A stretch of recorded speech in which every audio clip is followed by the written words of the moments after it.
If you live in Hot Springs, listen up, because tonight authorities are looking for the man on your screen. 46-year-old Gordon Lemons. He's wanted for sexually assaulting a child.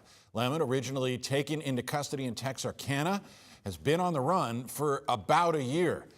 But as that search continues tonight, authorities urge you to stay away. Call police if you see him. We thank you for joining us. I am Rolly Hoyt.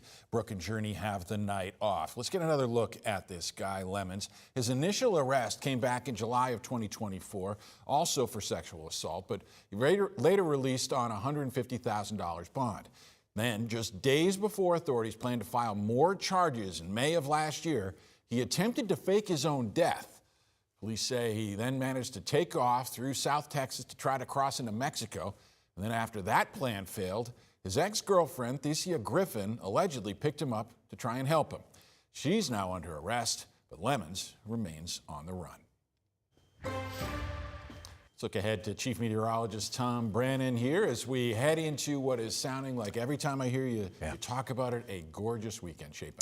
A near perfect weekend, if not probably the most perfect weekend that we've had this spring, rolling with clouds rolling out tonight and early tomorrow. But for this evening hours, we are going to experience some high-level cloud cover, but no rain falling from those clouds here anywhere near central Arkansas. Temperatures are on the cool-ish side. If I had to say, 65 degrees in Little Rock. That's pretty cool for these April standards. 70 Fort Smith, they are one of two places that made it into the 70s today with clouds and even some light rain showers occurring in southern Arkansas. The readings didn't get above the low 60s this afternoon. We got one more batch of rain that's going to cruise across those southern counties later on tonight and tomorrow. But clouds will decrease in your weekend forecast. 48 the way we start tomorrow morning, 72 Saturday, 46 Sunday morning, and readings getting back up close to 80. The wind turns southwest. That will warm us up and pull in a little more moisture. Coming up, we'll talk about the rain chances coming our way again for next week. Back to you. All right, Tom, thanks. Hey, time is running out. If you want to share your thoughts on that proposed data center set to be built near the Little Rock port, the Army Corps of Engineers is accepting public comments until midnight tonight.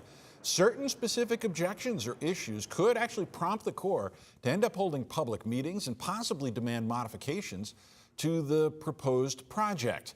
More details can be found on what you can lodge online at our website, the11.com. It's May 1st. It starts Mental Health Awareness Month, and all new here at 6, we're taking a look at a recent study by an online journal called JAMA and the 988 Suicide Hotline. Nationwide, it shows that suicide deaths among people ages 15 to 23 dropped 11% between the years 2022 and 2024. Here in Arkansas, that hotline has seen a 114% increase in youth crisis interventions since it launched.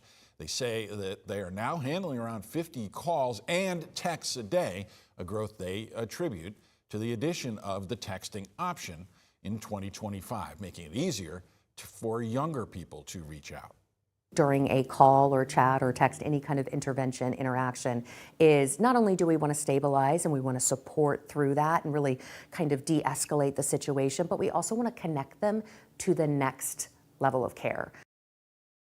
The folks organizing it all say they are preparing to launch a new peer support line specifically designed for school-age people before the next school year begins.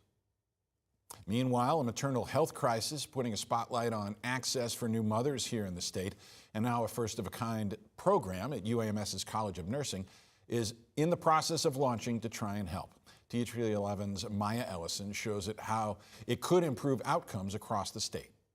We see people in these rural counties not receiving prenatal care like they need, early care. The reality Dominique Dubois describes reflects the state of maternal health in Arkansas. The Arkansas Center for Health Improvement reported 170 maternal deaths between 2018 and 2022, and with only 20 licensed midwives practicing in the state, access remains limited. There is a loss of obstetric care in some of these rural counties. Statistics like these are driving the search for solutions, including one now launching at the UAMS College of Nursing. A hands-on approach sits at the center of the school's new midwifery program. We're so proud it's here at UAMS. Dean Sarah Rhodes continued the work started by former Dean Dr. Patricia Cohen to launch the program. She says the goal is to address the state's maternal health crisis by expanding training and access, especially in rural communities. There were 42 delivering hospitals in Arkansas. Now we're down to 32 or 33. So a lot of rural hospitals and rural areas are struggling. So, what does that training look like? Well, it starts here, inside the simulation room. I feel horrible. Meet Noelle and her newborn, a mechanized maternity mannequin that helps prepare students for real-life scenarios. And so we can actually create different scenarios for our pregnant patients that help train our students here before they're out into clinical practice. Dominique Dubois, the program's instructor and assistant director, says this hands-on training is critical. We need to care about our families. We need to care about our moms. If we're not focused on maternal health, what are we focused on? Now, the program will start with just 5 students, but Rhodes says that's only the beginning of what she hopes will be a transformational future for maternal health in Arkansas. My dream is that every delivering woman in Arkansas will have the opportunity to have a nurse midwife with her if she chooses. In Little Rock, Maya Ellison, THV 11 News. And Maya, thank you. And those pioneering 5 students will begin this fall. Another cohort is set to start in spring of 2027. The federal government moving to take control of the troubled Little Rock Housing Authority, declaring it in substantial default. It's been facing that distinction for 4 years, but found out officially in a 34-page letter last month. In it, federal officials say the agency failed to meet requirements of a recovery agreement. Tonight, local leaders are pushing back. Jurnee Taylor will have more from the outgoing director of the authority and show you what could happen next. We'll have that for you tonight at 10. Opening for a concept that advocates hope changes the course of how we help the unhoused and get them into permanent shelter. Providence Park held a grand opening ceremony at the 50-acre micro-village in Mabelvale, set to provide 400 homes for people transitioning out of chronic homelessness. It'll provide the Providence Park says the site will also offer support services in one place, including medical, dental, and mental health care. It's something that Pulaski County Judge Barry Hyde says will help improve the lives of the entire community. Providence Park is more than a project, it's a promise. This is what it looks like when we stop thinking about homelessness as a problem and we start seeing people as neighbors. The project is modeled after a similar one called the Community First Village in Austin, Texas, which uses permanent housing and wraparound services to try to help people rebuild their stability. Well, a story tonight that sounds like it's ripped from a Hollywood horror movie. It involves a Searcy family with an uninvited house guest. It happened earlier this week, and as THV 11's Carter Thweet shows us, an unsettling set of clues led to a disturbing discovery.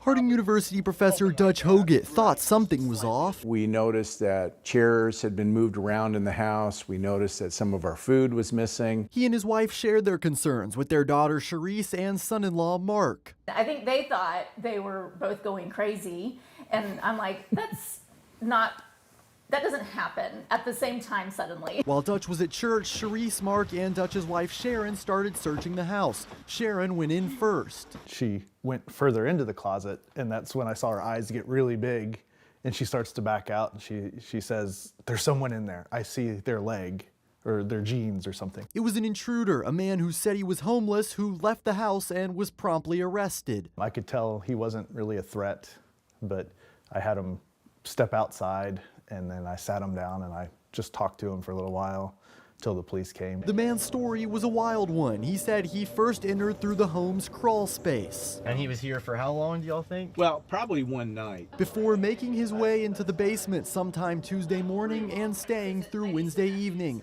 forming a makeshift bed deep in a storage closet underneath the stairs. The family says they feel more empathy than anger. We're not angry at this man. I feel sorry for the man. I'm glad we figured out there was somebody living in the house, because this could have gone on for much longer than it did. I don't think he was trying to be a bad guy. There's plenty of opportunities where he could have, taken things, It seemed like he was just trying to get out of the elements, trying to survive. In Searcy, Carter Thweet, THV 11 News. Carter, thank you. But White County Sheriff's deputies did need to get involved. They took the intruder into custody. He's 41-year-old Preston Landis. He's being charged with theft of property, residential burglary for the food, clothes, and other items that he did take while in the home. Coming up after the break, our Red, White, and You series celebrates America's 250th birthday. And we'll look at how a fifth grader is documenting a darker chapter in American history. How about tomorrow's Oaklawn racing forecast? The last day of racing in Oaklawn Park. Rolly says bet number 5 and race number 3. No, he doesn't. I'm just kidding. But it's going to be a beautiful day. All bets are on the sunshine tomorrow, Rolly.